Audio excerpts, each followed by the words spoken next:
So I was going to start with a little monologue, and I suppose this is going to turn into one, but I'm a little tired today at the same time. So instead of just going on about something and trying to sound intelligent and possibly failing at sounding intelligent, I'm just going to tell you, have babies. My name is Daniel Poppy, and this is How to Write Good.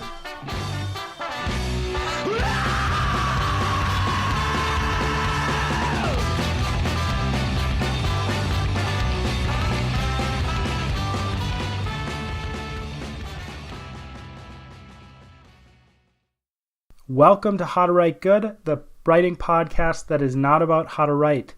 My name is Daniel Poppy, your host. You can find out more about me at danielpoppy.com. If you haven't already, please follow How to Write Good on Instagram, Twitter, and Facebook. If you would like to stay up to date with both How to Write Good and everything I am working on, please sign up for my email list. You can find that at my website as well. Again, that's danielpoppy.com. Right, besides all that good stuff, please check out my serialized novel. It's called One Last Toast for Ebenezer Fleet. I know that if you listen to this, you already know about it. There was an issue with it these past two episodes. So if you notice this, please tell me. So I noticed that a lot of people listen to the third chapter. I guess I'm going to call it chapters. But a lot of people listened to the third chapter and they skipped over to the second one. And I think maybe it was because people didn't see the second chapter, or something happened with their apps or whatever like that. So if you listen to the third chapter and not the second, please reach out and tell me, because I can re-upload it so you're able to listen to the second, because there are plot points and ideas and things in there that actually make more sense with the third one, and you'll need it for knowing what's going on later as well. But yeah, so I apologize if that confused anyone. There were two coming out, and it wasn't... I've never done that before, one on top of the other, so I just thought I would reach out, and I would say if you had that trouble, if you ended up listening to only one because only one showed up, please reach out and tell me that. Other than that, we're going to jump into the word of the week. The word of the week is susurrus, and susurrus means something like whispering or murmuring. Think of it like a stream, okay, something like that, and it sounds exactly how it is. So you got an onomatopoeia here, and I don't know, I think it's a word I'd actually use. It doesn't sound stupid. Certain words sound stupid, and certain words, they should exist. They just shouldn't be used, if that makes sense to you. So we're going to jump into our accidental essence. And I actually tried recording this the other day. I was a bit distracted. I was trying to rush it, and I realized that I cannot rush doing something like this. I've just got to let myself think about it, and I've got to let myself go through it. So I hope you, next week I have another band on. I really enjoy talking to musicians. I don't know why. It's just different. I have the band on. A band called the Band Eden. I think it's going to be really good. I think you're going to enjoy it. So check that out next week as well. Check them out. I like their sound. It's kind of like an alternative rock sound. If you haven't checked, if you know who they are, then good for you. If you don't know who they are, maybe look them up on YouTube. Look them up on Spotify, wherever you want to check them out. All right, so as I said in the beginning of this episode, you may want to have a baby. And that might be abrasive to some people. Some people may think, yeah, I want a baby. I have a friend. Who had a child recently, and he expressed it really, really well, his feelings about having a kid. And I've heard this before as well, and I think I've heard this from my parents. Now, with my parents, my parents had quite a few children, more than the average more than the average couple, and I think that my parents got frustrated with having so many kids at times, but at the same time, I think that if you ask them, they would say, no, it definitely changes your life. It's definitely better to have children. I'm almost certain they would say that. I can't say for certain if they would, but I'm fairly certain. I'm pretty sure that I've heard that same sentiment, maybe not in the same words, out of my dad's mouth. But my friend, he had a baby, and after he had a baby, he's like, I was just wasting my time before this. And yeah, it gets you thinking, because it's like, yeah, it changes your perspective. And before I get to the baby thing, I just want to say, when I was looking this up, there's a lot of, most people have children, right? Most people have fairly traditional lives. Most people, they get married. Most people get married, or they couple up, right? They have kids, they buy a house, they live fairly normal lives, which I think is just fine. I don't see an issue with that whatsoever. I think that there are probably some people who are like, oh, this is like the traditional way of doing things, but it's a way that works, you know? It's a way that people have found works for them, and there's a lot of different people who do a lot of different things. And in our culture, if you decided that you weren't going to get married, you may find people who disagree with you, but nobody's going to attack you. You may find someone who attacks you, but it's going to be like one in like 10 million or something like that who actually would do that. But most people, the majority of the people who live in the United States would say, okay, you're not married. Even if they didn't agree with that, you living with your girlfriend, your boyfriend, whatever, even if they didn't agree with that, they would still be like, all right, like, I guess I'll let you live your life and you can make your own decisions. So I think that it's okay that people get married. I think that it's okay that people have kids because in their own lives, they've decided for whatever reason that they're like, yeah, we want to have kids, we want to do this. And they've kind of decided a more traditional route to do things. You can argue whether that's social pressure or whatever. I would say that people just find that to be how things naturally go in a lot of ways. So I don't really bash it at all.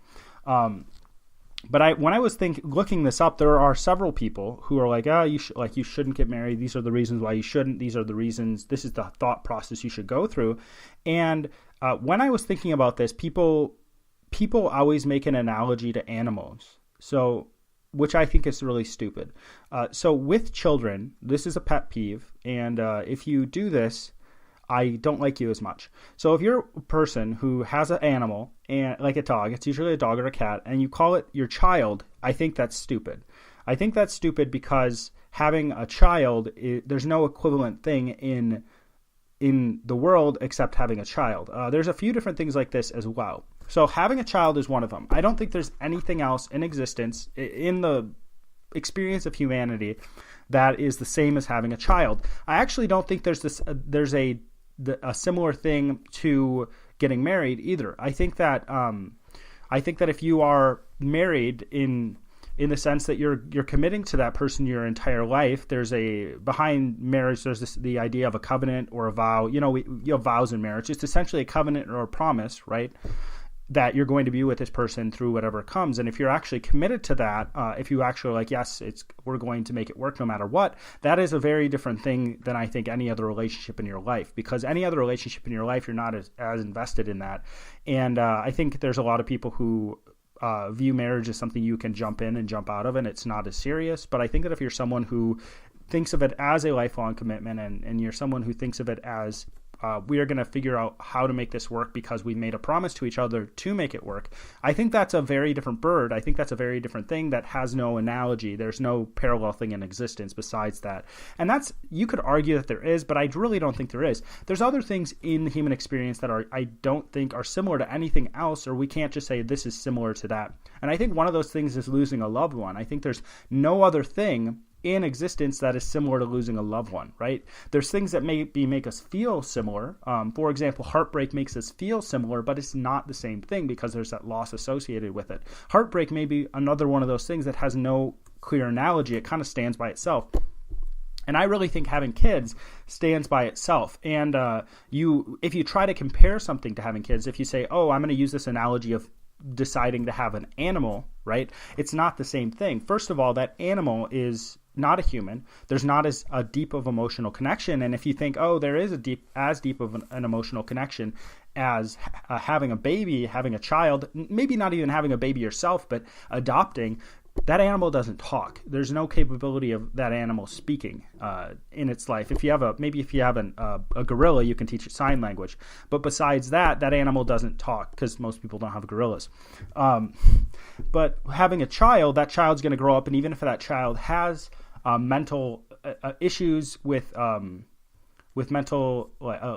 cognition or something like that, that child is almost certainly going to be able to connect to you through language in some capacity, or even through how they react to you, because they think on a different level than animals. And I think that it goes beyond that. I think that made people in. I think we have a utilitarian view of people, and maybe I'm saying that wrong, but I think that in our culture we view it as if you're not useful, or if we don't see that you're useful, that you aren't useful, and therefore you're not as valuable as something else that's useful. So when you look at a child, a baby isn't as useful as, say, a service dog, right?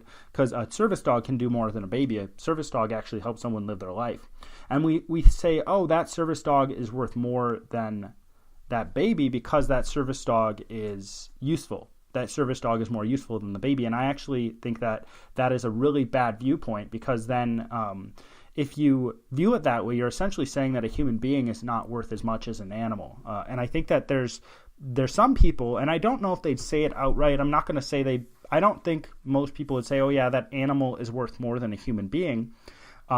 But I think that some people would follow logic that would lead to that eventually. So they say, oh, we should view things based on their utility or the usefulness of these things. And if you base the value of something on that, or the value of something sentient or something like an animal or a human based on the usefulness, you're going to get to bad places. So an animal is not equivalent to a human. If you want to consider a human and animal, the human animal is much, much different, unbelievably different. Well, maybe not unbelievably because we exist in this, but very different. There's a huge gap between humans and other animals, right? And that is taking into account people with like mental deficiencies as well. A person with Down syndrome is much more capable of understanding and conveying what they mean and being human than a gorilla. So having a baby is one of those things that I think is standing alone in existence. I think that there's nothing that's equivalent. I think that when people try to compare, saying, oh, I have an animal, therefore I have a baby, it's not even comparable. It's not even close. I think that there's this, we kind of connect the dots because we like connecting dots. But I think that if you connect the dots, you're just saying, oh, these two things that are very, very different are not similar. Like you're taking two things that are extremely similar and saying they're similar, even though they're not similar at all. They're extremely different. There's so much. It's not just similar based on how you care for that creature, right? It's not just similar how you care for that creature. The baby, you're going to care for that baby much differently than you care for the animal. It even goes beyond that. If you had to choose between your spouse or your girlfriend or boyfriend and that animal, if you chose that animal, we would think you're nuts, right? If you said, if you were married to someone and you had to shoot either your spouse or your dog, if you're shooting your spouse, you're kind of messed up. If you had to choose between your spouse and your child, if you're choosing your child, I would say you're messed up in that situation. But at the same time, it's a different situation, right? So you care for that creature differently. Beyond that, you also value that creature differently. There is a different trajectory for that creature. For a dog, it's going to within a year, it's going to get to its peak. It's going to stay that way for the rest of its life, and then it's going to go downhill. With humans, and you can classically condition dogs to do what you want. You can pretty much train a dog to do something, and it will do that thing. It'll love you. There'll be no issues, or there'll be very, very few issues unless that dog. It's typically the case that if you train a dog well and you treat a dog well, the dog will treat you well back. With a child, that isn't the case, okay? And I'm going to get into my point why you should have a child, which isn't probably what you think it is. So with a kid, that's not the case, because that kid may end up growing up to be a great person. That kid may end up not growing up to be a great person. That kid... With dogs, a dog may be in pain, but a dog doesn't necessarily suffer. And people definitely suffer, and I think everybody suffers at some point in their life. So you are essentially pushing a kid out to become their own person, to think through their own life, to be independent, to carry on not necessarily what you are doing, but what they find to be the meaning in their life. And they are likely going to suffer. They're likely going to fail, and it's not going to be the same thing. It's definitely different than having an animal. So some people may say, well, I'm not ready for a kid. Some people may say, having a kid is an inconvenience. I was actually reading an article, and this lady, she's like, I think it was medium.com, and I'm not bashing her because she's made a decision not to have a child. And I think that if you're like, hey, I don't want a kid, I think it's okay. I think it's fine to be like, hey, I don't want to have a child. I'm not going to have a child. There we go. I'll just be childless the rest of my life. But some people are like, I'm not going to have a child, and they have bad reasons. And mostly these reasons surround being selfish. And some people often say, oh, what's wrong with you? Like, I don't want a kid and you call me selfish. Now, I don't care if you don't want a kid, but if I look at your reasons and they appear selfish or petty, or they're superficial reasons, I call you selfish. It's the same reason. If somebody wanted a child and all their reasons were superficial and petty, I would call them selfish as well. I actually think that if you're selfish, you shouldn't have a kid, because you're going to make that kid's life worse. Now, just because a kid's life is going to be difficult, I don't think that's a reason not to have a child. But if you are selfish, you're going to make that kid's life really difficult, because you're going to make it all about you, and you're never going to be thinking about somebody else. So if I see selfishness on the part of a mother or father, I say, oh gosh, I'm sorry, I feel bad for that kid. If I see selfishness on the part of someone who isn't having children, I'm like, good, don't have kids, because your mindset is not in the right place. But I think that with our culture, I think that with people my age, some millennials, I think that we've been taught to be selfish. And I think most generations are. I think that there's certain generations that stand out as being less selfish than others. People are naturally selfish, right? People are naturally selfish. People naturally want to go their own way. People naturally, like I said before, want to avoid pain, want to have more pleasure. They want to maximize pleasure in their lives. They don't want to deal with things that inconvenience them, right? And but I think at the same time, there's this idea in our culture, this idea that has been pushed toward there's been an idea that has been put in the minds of millennials. They grew up doing this. They grew up being taught this pretty much their whole entire life. And this idea isn't necessarily a lie, actually. This idea is the idea that there is a specific goal, or you have a specific passion. You have a specific thing that you love. And the idea is that you should follow that passion despite everything else, right? Now, the sentiment isn't wrong. Now, I'm a big believer that if you have a passion in doing something, that you should follow that passion, right? I'm a big believer in that. There's too many people who love doing something and they don't at least try to do it. Some people aren't going to be able to do it. Some people are going to fail, but at the very least you try. And I think there's a lot to be learned in trying to do that thing. But there's this idea that we give up everything else in pursuit of this passion. And I think this is bad. I think this is really bad. I think this is corrosive. I think that we've been taught, there's this idea that you just pursue your dreams and you follow your dreams no matter what. You keep on going after them. And I think that when you think from that perspective, right? For me, I write, and if I think, if I write, I'll have more time if I don't have kids, right? I know there's people I follow, people who are making stuff. There's creators, I guess, who are making stuff and they don't have children. And it seems that one of the reasons why they don't have children is because they're following this career of theirs. They're following this passion of theirs so much that they don't want to have children, because they don't see it as they see what they're doing as getting in the way of having children. Now, if you've already got something started, that may very well be the case, and it might be difficult to bring a kid into the world. But I think that is the wrong mindset. That's the wrong mindset for a person. That's someone who is packing their life full of their career that they don't have time to actually live their life. That's what it seems like to me. I think that if you are passionate about something, and if you can do it for a career, that is awesome. But I think there's a lot more than just, so for someone who is a writer, for someone who is a painter, if all you ever do is write, if all you ever do is paint, you are going to be producing a lot of stuff, and you should try to produce a lot of stuff, because that's going to help you in your career. But at the same time, you're missing out on the valuable part of life. We've valued fame. We valued being really rich. We valued being the artist. And I talked about this last week, the week before, something like that, where we elevate people who are artists. We elevate people who are creative. We valued all these different things, and they are valuable, right? These things are valuable, but the issue is that they're not the most valuable thing. These things are loud. These things are salient. They stick out to us. They're things that we're like, wow, I really like that. Do I like the idea of going out, writing a book, and making millions of dollars off that book or several books. Yeah, that sounds pretty stinking awesome. Would I like to be able to do that? Yeah. Is that an attractive proposition? Yeah, that's a really attractive proposition to be able to do that. And I think that's what motivates a lot of people who are creative. They're like, wow, I could make a lot of money off of this, and I love doing this at the same time. I could do this all day long. I could do this 17 hours a day, go to bed, wake up, do it again. I think a lot of people are motivated by that. I think it's a very attractive thing. It's shiny, right? It's a very shiny thing. The issue is that the things that are important in life that aren't shiny. The things that are important in life aren't shiny. I was reading an article, and this lady said that she would make a good mother because she is someone who would sit back and let a kid be who they want to be. She is someone who wouldn't put all of herself into motherhood. She is someone who doesn't glorify motherhood.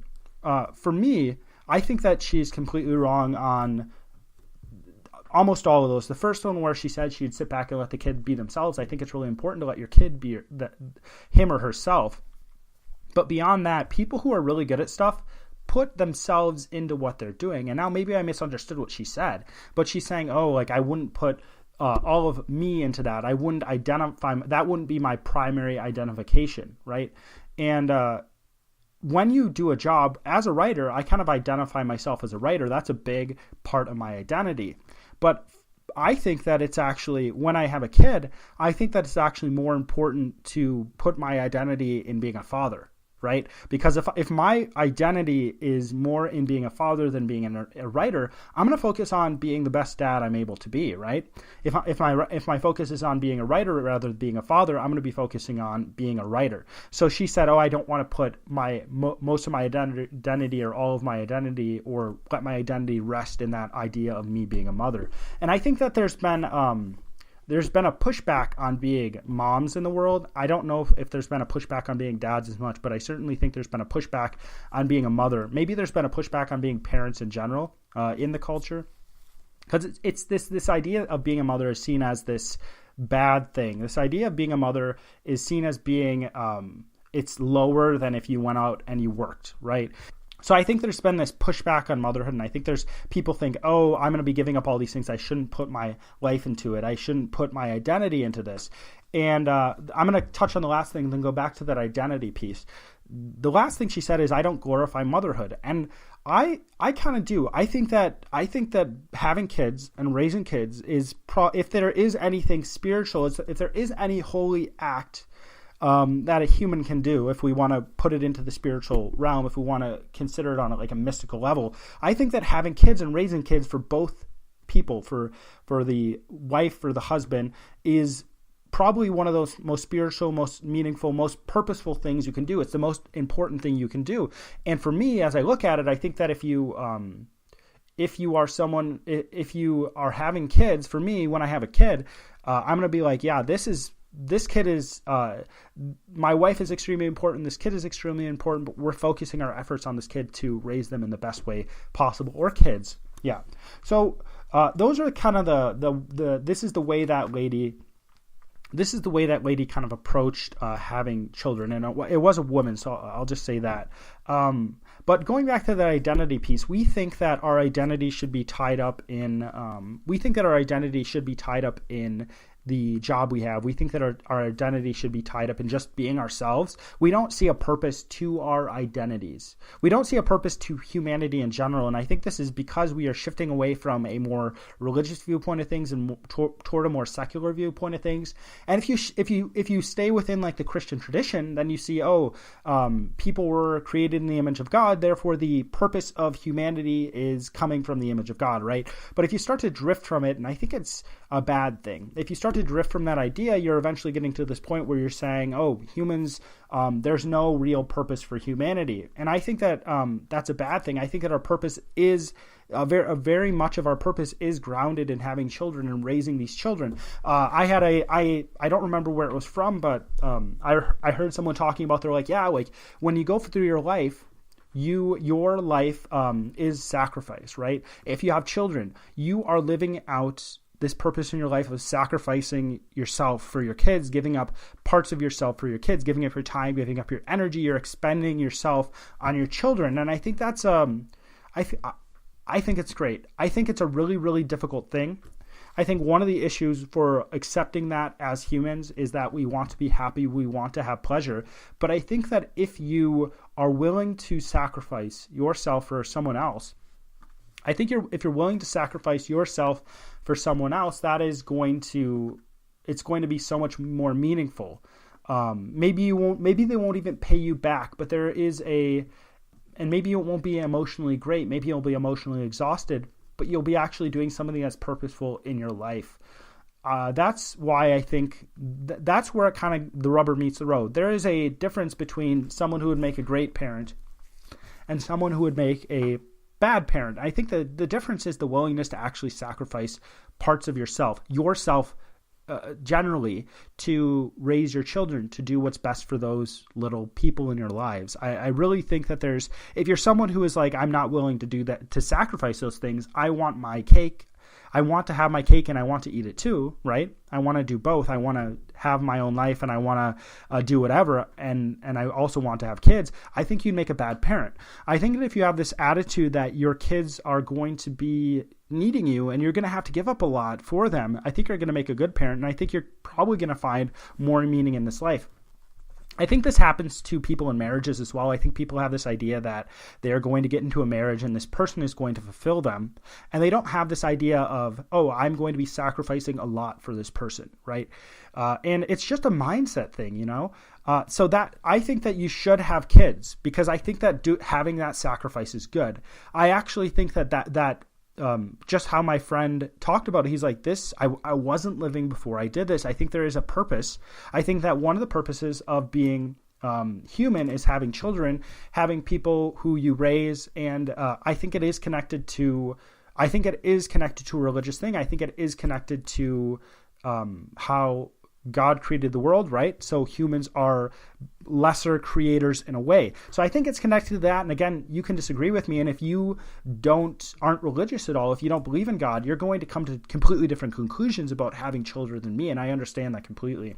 With that is another point I wanted to make, and I don't have a lot of time to do this, but when you have children, you automatically go to a higher level of responsibility. There is a story that I ran across, and maybe some of you have run across this as well. These druggies, these people who were essentially taking drugs. They were kind of partiers, and they had a kid. And I think it was the husband. He's like, yeah, like we were partiers, we took drugs and all these different things, and then we had a kid, and we just flipped it. We flipped it. And what happened with them is they realized, they're like, wow, we're responsible for this other human being. We've got to take care of her, and we've got to step up. We can't be doing this the rest of our lives. And for some people that happens, right? Some people are they're not responsible. They are wild, they're taking drugs, and then they have a child, and it completely flips their attitude because they realize the great responsibility of raising another person, of helping another person come up correctly. And for other people, I think that they have a kid and they're the exact opposite. They're like, oh, this person's a drag. I don't like people who and I think everybody probably has this going through their mind at some point, but I don't like people who view their children as just burdens. Children are burdens, right? But they view it as like, oh, if only I didn't have kids, I could have done this and that. This is just dragging me down, right? If only didn't have kids, I would have been able to fulfill all my dreams, right? And I don't think that having children should stop you from pursuing different things that you want to do, because I think it's good to show your children that you won't give up. But it just kind of makes me sick, because imagine being that person's child. There was a model, and she was essentially complaining about how her children ruined her body, right? You know, if you're a model, your body's important to you because it's you're making your money off how you look. And she complained. She's like, yeah, my two children, they just left me a bag of bones. And it's just like, maybe that's part of it. Maybe that is part of it. Maybe we are supposed to be sacrificial when we have children. Maybe the meaning comes from the fact that we aren't just supposed to have everything we want after having children. Maybe everything's not supposed to be easy.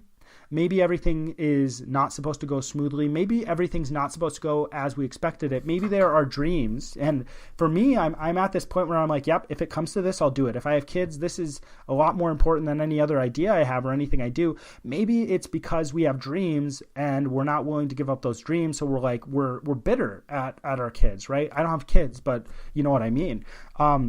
So I think that if you are someone who is like, they're going to ruin my life. If you're someone who thinks that your kids are going to ruin your life, don't have kids. First of all, don't have kids because you're not doing them any favors. Now, if you have kids, fix how you think about stuff. I really think this is the case. I really think that if you have kids and you feel bitter at your kids are going to be brats. Your kids aren't going to listen to you. Your kids are going to do things you don't like, but you're 20, 25, 30 years older than your children. Figure that your stuff out. You should be the person who is changing how they think about this so that you can make the best of the situation and so that you can actually sacrifice the way you need to sacrifice. You also need to discipline your kids if they're being brats. But yeah, I think this extends beyond having kids as well. Responsibilities is a good thing. We millennials specifically, I think, are afraid of responsibility. Millennials are afraid of commitment. Millennials are afraid of, they're like, oh, I don't want to get married because I have to take on this responsibility. I have to take on this connection to this other person. I have to be responsible. I don't want to have kids because I have to be responsible, and it extends to other things as well. I think I said this in another episode, but I was reading through a book by Tim Ferriss. So he's the 4-hour work week guy, and he had an interview with this lady, and this lady said, hey, make promises that you know you can't keep. Like, be like, hey, we're going to do this. This is our goal. Set out to do that, and then you're putting a responsibility on your back, and then you're going to be able to, you're going to actually force yourself to meet those expectations. And I think that's a good thing. I think that responsibility is something that is really good in people's lives. I think that it makes you grow. I think that as a kid, you're shallow because you don't have any responsibilities. And as an adult, you can have more responsibilities and you can continue to be shallow because you're always bitter about those responsibilities. If you have children, but you're bitter about the fact that you have children, I think that you're shallow about those responsibilities. I think that you haven't experienced or you haven't allowed yourself to experience the whole breadth or the depth of humanity. I think that you've kneecapped yourself, or whatever it's called. You've cut yourself off from what you should be experiencing and what you're supposed to be experiencing in these different areas, right? Because I think that if you're willing to take on responsibility, it's going to be a lot rewarding in the end. Just one more quick thing and a quick anecdote that connects to this, and then we'll jump into the logical fallacy of the week. So when I work with kids are a lot of kids don't listen, right? So I was in the teaching field for a while, and I would go into classes because I did a lot of substitute teaching, and some classes were excellent. Some classes were unbelievably bad, just horrible. You couldn't get a word in. Now, there's some classes that are in the middle. When you go in as a sub, and this applies, I worked with kids a lot. I've worked with kids a lot, let's just say that. When you go into a class, or when you want to establish a routine in a classroom, you have to be really strict. You have to be someone who isn't lazy. If you want kids to listen to you, you have to be extremely persistent. I know a lot of people who go into these classrooms and these kids are really rowdy, and you actually have to teach the kids how to listen, how to behave. And it takes them 2 weeks, maybe more, maybe 2 months. I guess it depends on the classroom. It takes them tons of time to get these kids into a routine where they'll actually listen. That's day in and day out, forcing these kids to do what you tell them. It's like, no, we're not going to. We don't walk this way. We don't. When we hand in papers, we do it this way. And you keep on teaching these kids. You keep on making them practice until they get the thing right and they do it consistently, right? And that is the same thing with having kids in general. I think that if you are someone who's lazy, you're going in, you're thinking, oh, this is going to be really easy. And this is why I kind of push back on this idea that you can sit back and you can't put all of yourself into it. I think you have to be very present. You have to be very cognizant of what's going on. You have to be willing to push yourself further than what other people are willing to push themselves. And that goes into other areas of your life. So if you're someone who has a kid, and kids are bad, certainly, but if you aren't willing to take the time to stand up to your child and be patient and to be like, no, we're not going to do that. If you give in to your child, if you allow your child to do whatever they want, your child's going to end up being a brat, and you're probably going to end up being bitter at your child. But that almost certainly started with you. Now, there are cases where a kid is just off the wall crazy, right? And I'm not discounting that. I'm not discounting the fact that kids don't act up. But if you're someone who has never actually put in the effort, maybe the fact that your kid is acting up is because of you. But the whole point of this is just take the responsibility, take the time. This is a true metaphor, right? This idea of having kids is a true metaphor. You have a child, you're sacrificing yourself for this child. It's a part of your life. And if you actually take those ideas, you take the sacrifice, you take this responsibility, this idea of shouldering responsibility, and you bring it into other areas of your life, I think you're almost certainly going to benefit. Our logical fallacy of the week is the abusive fallacy. So the abusive fallacy is a type of ad hominem, and an ad hominem is when you attack your opponent. So it's good to bring that up again. It's a big fallacy that often comes up. You'll probably notice it when people are in politics, because politicians are awful. Abusive fallacy is when you're verbally abusing your opponent. You're calling them names rather than addressing the argument that they're making. And again, ad hominem is whenever you're attacking the person rather than the argument. So don't attack the person when you're arguing with someone, and to actually attack their argument. If you enjoy this podcast and would like to support me more, what I would ask you to do is that you go to iTunes and you leave a 5-star review. That is something that really, really helps me and helps push the podcast out to different people. And it's something that doesn't cost you much time at all. So if you would do that, I would really appreciate that. And I definitely appreciate everyone who listens to this podcast. If you ever listen to this podcast and you have questions or you have topics you would like me to cover, you can send those to me and I'll look them over and I'll see which ones I think I can cover intelligently. And if you just want to reach out for anything at all, you can do that as well. Thanks for your time. My name is Daniel Poppy, and as always, this is How to Write Good.